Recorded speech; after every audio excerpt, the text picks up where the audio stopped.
Meus queridos e amados irmãos, hoje eu gostaria de conversar com vocês um pouco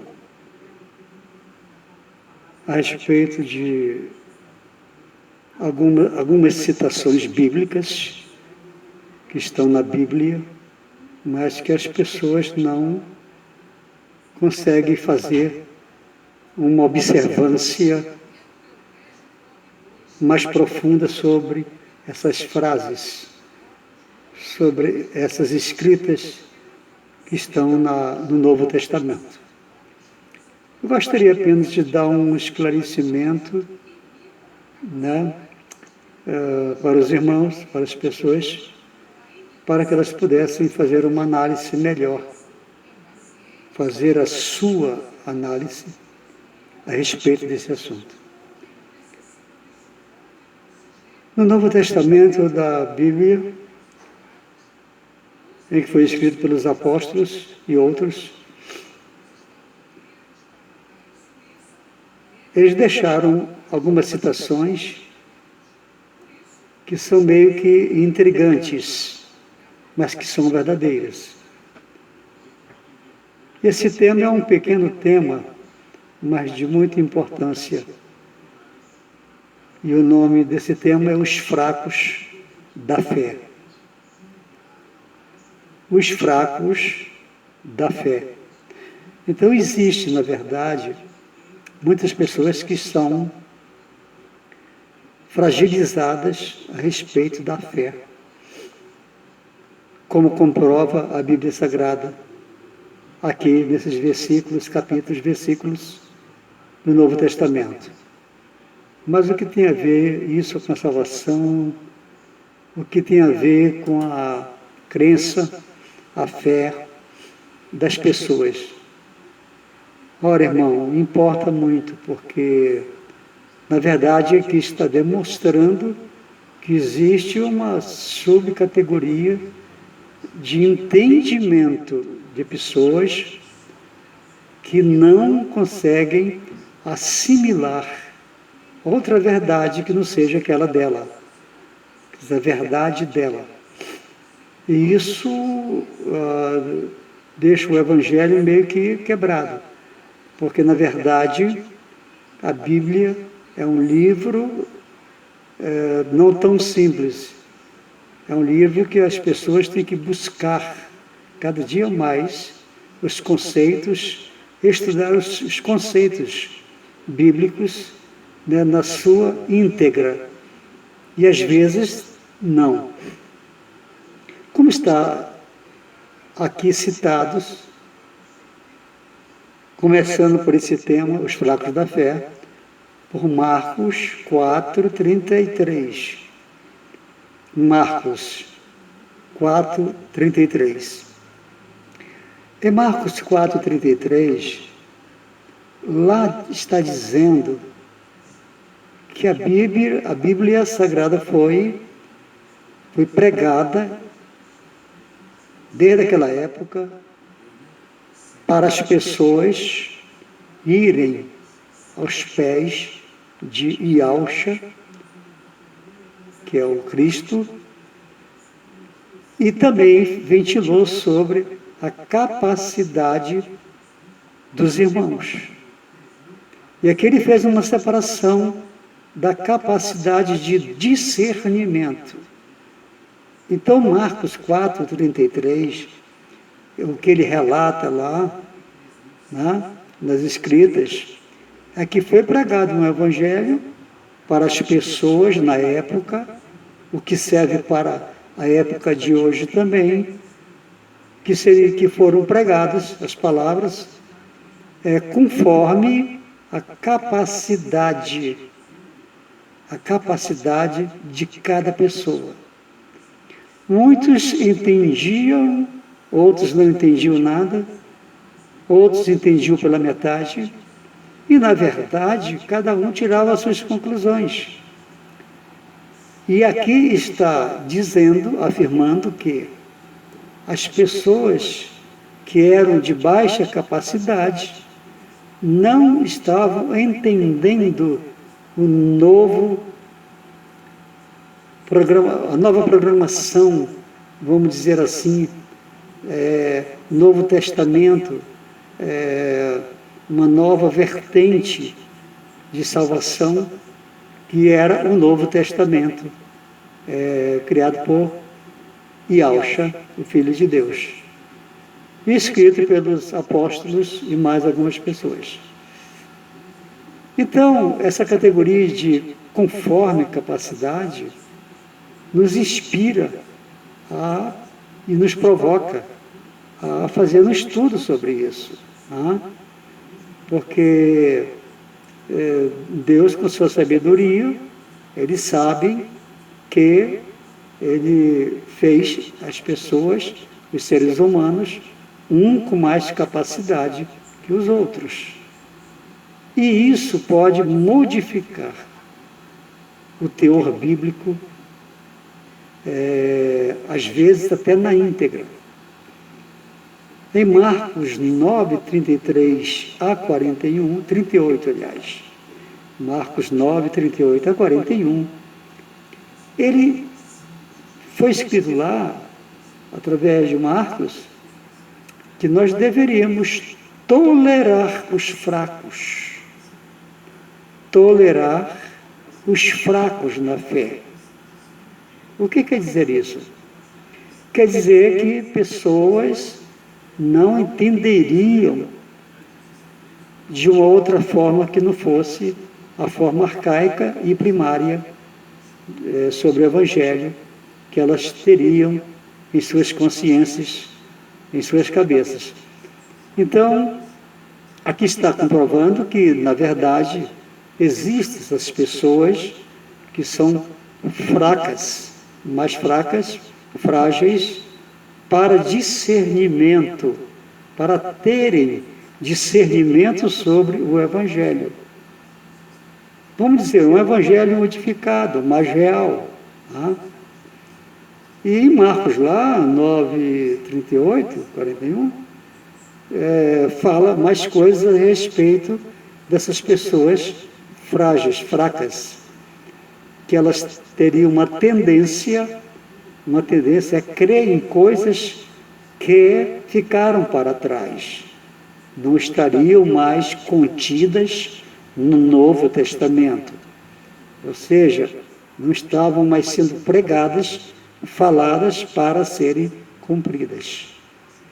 Em Lucas 9, 49, 50, novamente, fala-se a respeito desse tema, e lá está escrito, e nos dizendo, para tolerarmos pregadores. Tolerarmos pregadores? Como assim?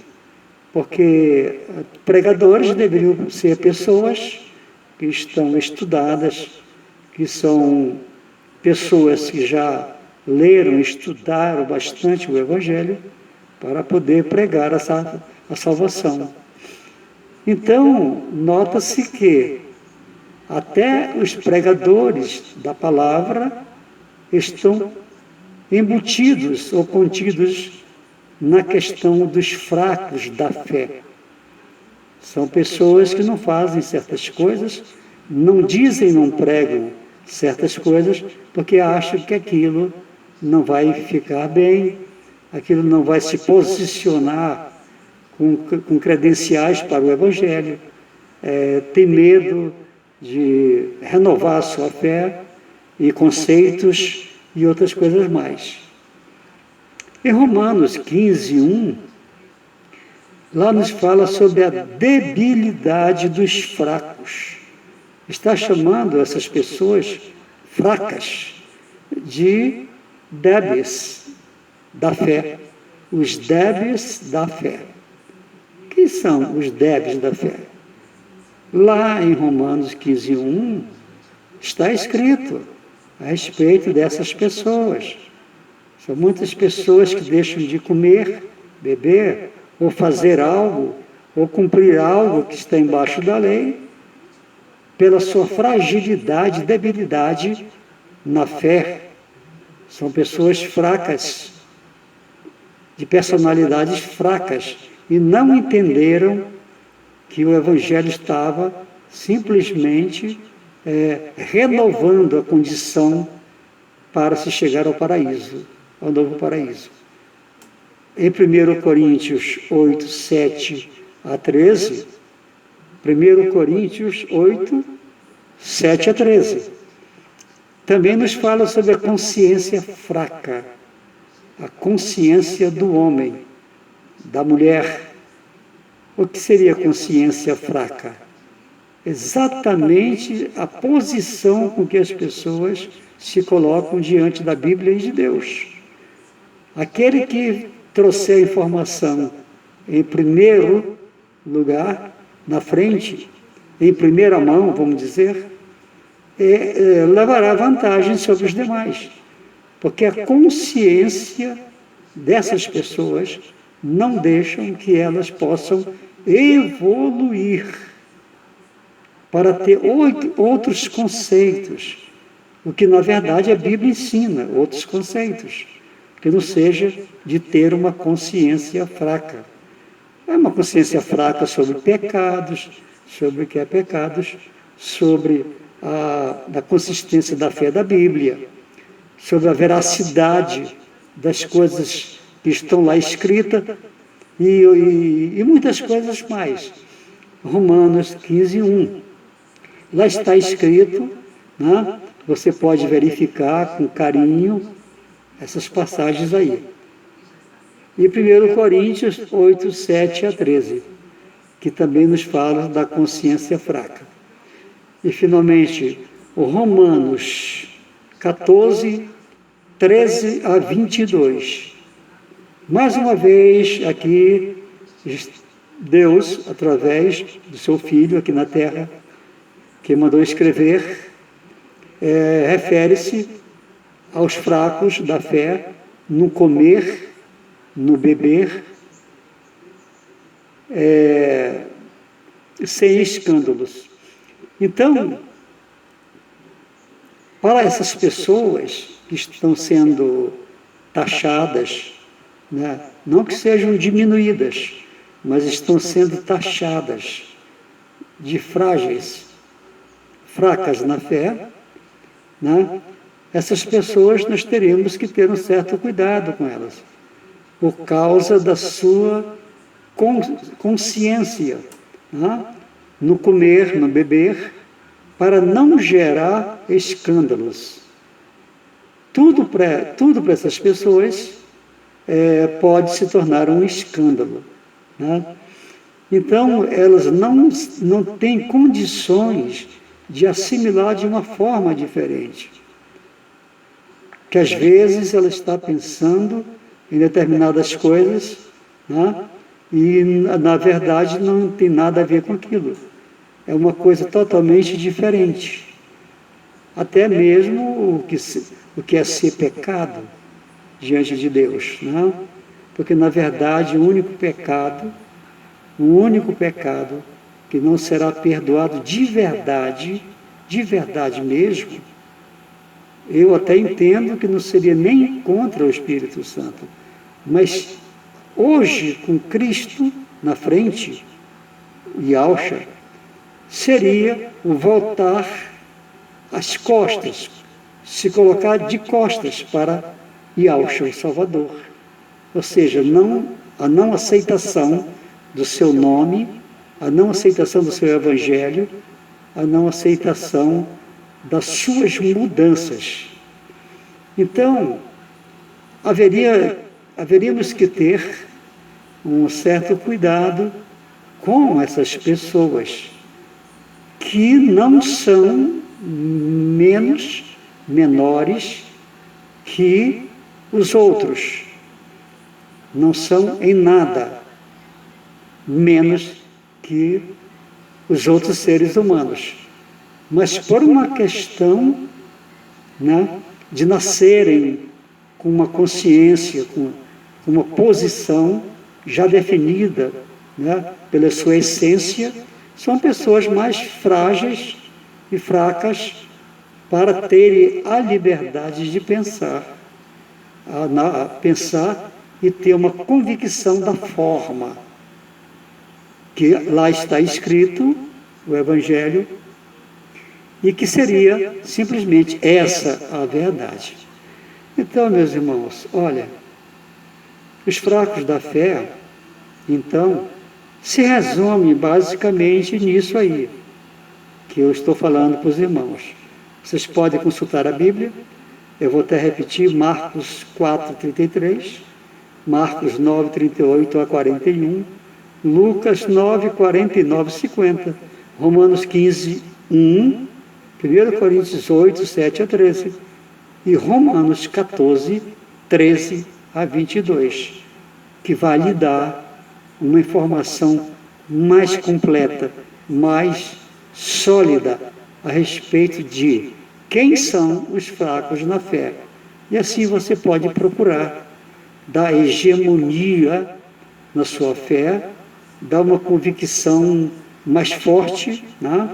Porque ele avisou, se não és quente, nem frio, tu és um morno, então eu vou te vomitar da minha boca. E ele disse e afirmou isso aí. Então temos que ter cuidado com a nossa posição. E ainda disse mais, centenas de frases na Bíblia a respeito da convicção, né?